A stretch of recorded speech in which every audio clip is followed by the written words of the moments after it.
Estados Unidos fustiga la dictadura cubana ante la OEA y reclama apoyo para los manifestantes del 15N. ¿Cómo están, amigos? Bienvenidos a Noticias Importantes. Comenzamos. El funcionario norteamericano mencionó el caso de Joan de la Cruz, condenado a 8 años de prisión por filmar las protestas del 11 de julio. El secretario estadounidense Antony Blinken arremetió el día jueves contra la dictadura cubana y pidió que los países que conforman la Organización de los Estados Americanos se pronuncien contra las acciones abusivas de Cuba, Nicaragua y Venezuela. En su intervención ante la 51 Asamblea General de la OEA, Blinken recordó que la Carta Democrática Interamericana habla de consecuencias concretas para los gobiernos que abandonan la democracia y oprimen de forma violenta a los derechos humanos. El funcionario estadounidense aludía así al artículo 21 de la Carta Democrática, que dice que el organismo puede considerar la suspensión de un Estado miembro. El artículo 20 de la Carta dice que en caso de la grave alteración de la democracia, se faculta al secretario general o cualquier país miembro a convocar inmediatamente a un consejo permanente para evaluar la situación. La credibilidad de la OEA como institución que defiende la democracia depende de estar a la altura de esta carta, dijo Blinken en su discurso ante la Asamblea General. El funcionario se refirió explícitamente al caso de Cuba, en lo que parecieron unas respuestas oficiales a las recientes declaraciones del canciller cubano Bruno Rodríguez, que reunió al cuerpo diplomático para acusar al gobierno de Estados Unidos de estar detrás de la marcha cívica por el cambio programada para el próximo 15 de noviembre. Blinken dijo que, de cara a protestas en la isla planeadas para el 15 de noviembre, cada país del hemisferio debería enviar un mensaje claro de que la gente tiene el derecho de reunirse pacíficamente y de expresar sus opiniones. El secretario de Estado también mencionó las protestas que ocurrieron el pasado mes de julio en la isla y dijo que mucha gente que fue detenida en ese momento por protestar languidecen ahora en la cárcel, incluyendo a un joven de 26 años llamado Joan de la Cruz, que enfrenta una sentencia de 8 años de prisión por filmar una protesta, dijo Blinken. De la Cruz fue encarcelado por las autoridades cubanas por transmitir la primera directa en Facebook de las protestas en San Antonio de los Baños el pasado julio. El manifestante fue el primero en transmitir en vivo las protestas que desataron en San Antonio de los Baños, la localidad donde comenzó todo el estallido popular del pasado 11 de julio. Blinken subrayó que en otros países del hemisferio se ha visto cómo han caído los gobiernos cuando miles de ciudadanos salieron a las calles para exigir las necesidades básicas y exigir sus derechos. Luego de hacer un balance del esfuerzo de los Estados Unidos por ayudar a América Latina durante la pandemia, Blinken criticó la reciente farsa electoral en Nicaragua, con la que Daniel Ortega confirmó la deriva dictatorial de su gobierno.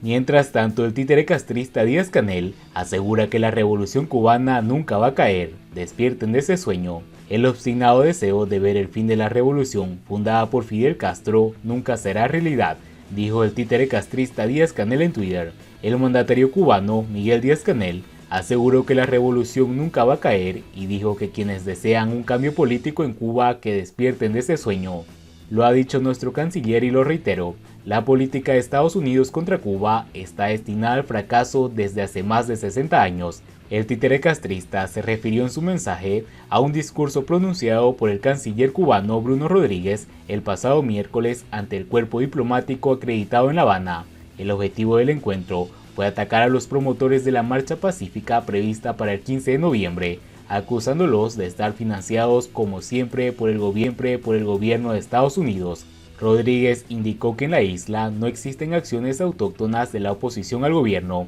y comentó que el pueblo cubano vive en un momento de celebración en referencia a la remisión de la pandemia del coronavirus y la apertura del país al turismo internacional. El canciller aprovechó la ocasión para reiterar que el Estado no permitirá la marcha y que quienes participen en la manifestación del 15N tendrán que enfrentarse al pueblo que defenderá el orden constitucional. A esta defensa del orden constitucional también se refirió Díaz-Canel la pasada semana, cuando afirmó que en Cuba hay suficientes revolucionarios para enfrentar cualquier tipo de manifestación. El gobernante arremetió contra los activistas del Grupo Archipiélago y reiteró el llamado a la violencia si los cubanos salen a manifestarse.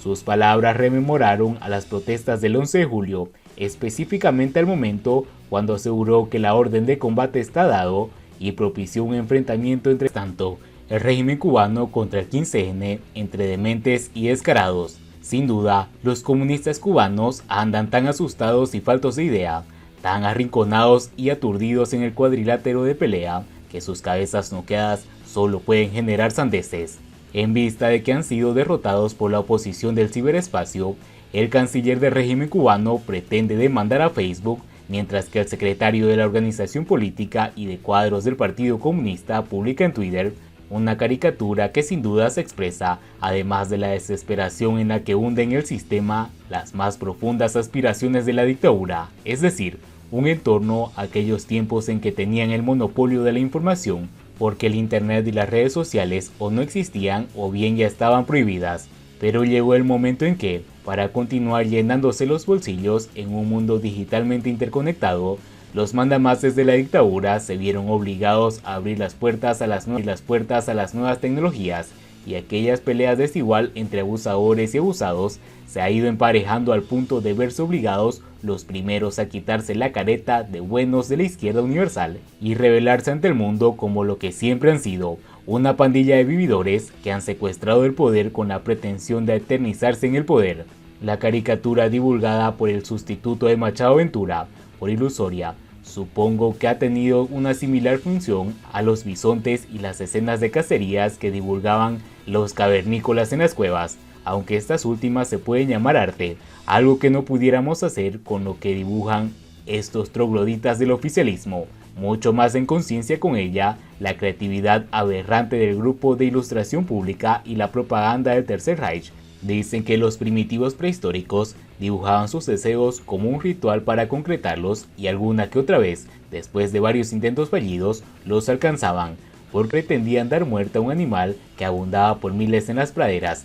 pero los barrigones de la dictadura cubana son un extremo pretencioso, porque sus aspiraciones, por lo que se observa en la ilustración en Twitter, es derrotar a cañonazos, más que a una tecnología que lleva buena parte de intangible a una realidad que se ha convertido en la sustentación de nuestra actual civilización. Sin dudas, andan tan asustados y faltos de ideas, tan arrinconados y aturdidos en el cuadrilátero, que sus cabezas noqueadas solo pueden generar tamañas locuras. Una demanda contra Facebook y una caricatura donde un tanque de guerra bombardea un teléfono móvil son los pocos asideros que les van quedando. Bueno, si es que se les puede llamar asideros a los que son rotundo delirios, incluso llamándole infantilismo, porque hasta recuerdan que a ese niño, que después de regañarlo la maestra, llora y amenaza con traer a la escuela a su amigo Superman. En estos días de alta tensión en Cuba, no solo han circulado en redes sociales esas chifladeras que corren por los grupos de WhatsApp una advertencia, posiblemente del sindicato de trabajadores, en donde se ordena a la masa no vestir de blanco por estos días, tampoco colgar ropas ni objetos blancos en los balcones y ventanas de sus casas, entre otras violaciones del espacio privado, para que la policía pueda localizar fácilmente a los opositores. Vaya que sí van como locos de remate. Y bien amigos, así vamos terminando las noticias importantes del día de hoy. Por favor, nos ayudarían mucho compartiendo las noticias con sus amigos, con sus familiares, y así poder llegar a muchas más personas con la verdadera realidad en Cuba. Patria y vida mis hermanos, nos vemos